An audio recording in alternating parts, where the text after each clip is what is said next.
Hello everyone, welcome to our channel, and today we will see how we can fix the crashes on Fortnite. So one of the way could be that you open up Fortnite or the Epic Games as the administrator. Just right click on the shortcut and then click on run as administrator. Your problem should be solved after that, and if your problem still persists, then you can just simply open up your browser and update your drivers. Basically, if you have Nvidia, then go to Nvidia's official website, and here just download the latest version of your driver or update your drivers to the latest version.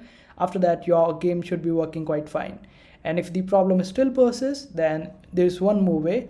For that, you need to open up Epic Games launcher, then go to libraries and open up Fortnite there, then right click on it and then verify your files. And these are some ways you can use to run your game smoothly. And if the problem is on the Epic Games side, then you won't be able to solve this problem right away. Wait for the next update from the Epic Games and they will be solving it out for all of us. So this is how you can solve the problem of crashes on Fortnite. I hope this video was helpful. Make sure to hit that like button and also subscribe to our channel for more helpful videos.